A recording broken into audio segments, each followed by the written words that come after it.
Abenomics is considered a failure as it has not delivered what it promised, says Dr. Jeff Kingston, Temple University. Why is Abenomics widely viewed as a failure, and why has G7 rejected Abe's pleas for collective action? Abenomics is considered a failure because it has not delivered what it promised. When Abe came to power in 2012, he unveiled these bold policy measures, the so-called three arrows of massive quantitative easing, fiscal stimulus, and structural reform.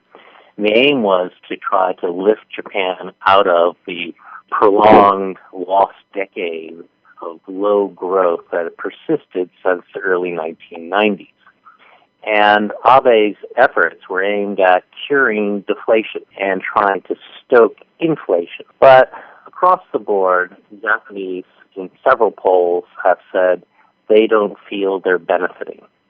That from 2/3 to 3/4 of Japanese people aren't feeling the love.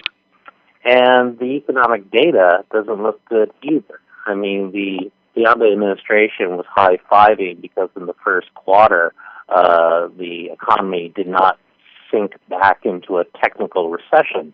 But the anemic growth basically is dismal news for Abenomics. And at the G7 meeting of world leaders, clearly people had Japanization on their mind rather than Abenomics. And Japanization is the sort of shorthand for prolonged economic slump, and other countries want to avoid Japan's fate.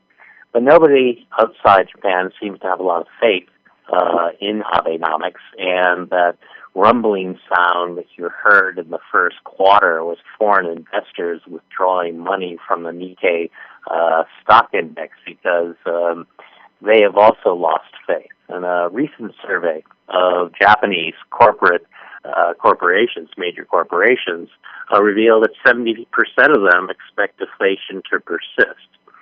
So the news is pretty dismal for Prime Minister Abe on the economic front. Only 9% of Japanese firms see the equal pay for equal work scheme as realistic.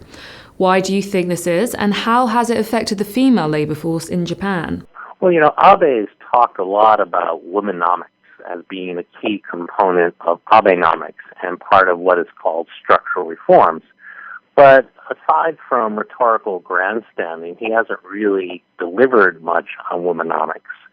And they like to tout the fact that, tens of thousands of women are now entering the workforce and women's employment rate has increased.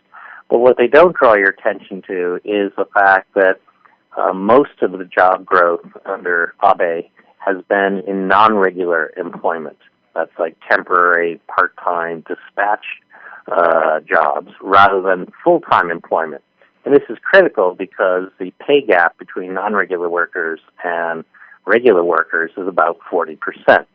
So on Abe's watch, there's been a significant increase in the percentage of the entire workforce that is engaged on these precarious terms. And the precariat of Japan now constitutes 40% of the entire workforce. Industrial production in Japan is heavily reliant on the exportation of electronic parts, devices, and chemicals. Is the slowdown of computer manufacturing affecting the industrial production outlook at all? Well, the key component of Abenomics was a competitive devaluation. The massive quantitative easing was aimed partially to drive down the value of the yen, make Japanese exports more competitive in overseas markets, and try to boost exports in that way. What has happened actually is the volume of exports hasn't increased that much, but when you repatriate the profits made overseas, they appear to be larger. So corporations have been doing well from the lower value of the yen, but it hasn't really translated into sort of a transformational impact on the economy. And at the G7 summit, Abe would say, well, guys, the world economy is, basically teetering on the abyss. And so we need to engage in collective fiscal stimulus to try to boost global demand.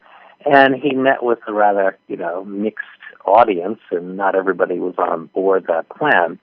And so he then came to the Japanese people and said, well, you know that sales tax that I postponed back in 2014? I'm going to postpone it again. And essentially arguing that the world economy made him do it. So his argument is essentially to all of his political critics that say, well, this is an admission that Abenomics is a total failure. His argument is, well, actually, the global economy ate my homework. So industrial production, has remained, flat. One of the big problems facing Japan is that the Chinese economy has also slowed down. Europe remains in low growth mode. So there aren't really many bright signs out there that are going to essentially boost the Japanese economic prospects. The Bank of Japan refrained from more policy action in April to assess the impact of negative interest rate program. How do you see this recent decision playing out in the long term? Well, it's really hard to tell. The Bank of Japan was expected to take a more aggressive action than it did. And so I guess with this disappointed markets, and what we've seen then is a increase in the value of the yen, which has hit companies in the stock index that are export related. In terms of the long-term prospects, the problem of a cheap yen is that it takes pressure off of companies to try to increase productivity and boost innovation. This is what structural reforms are supposed to be about, and the real disappointment of Abenomics is they've done almost nothing bold, nothing sweeping in the realm of structural reforms, because vested interests have dug in and opposed these reforms, and they are well represented in the Prime Minister's own party. Thank you very much to our guest today, Dr. Jeff Kingston from Temple University, Japan campus. Well, that's all from me, Lucy Porferman, for now, but do stick with us for everything FX. Bye for now.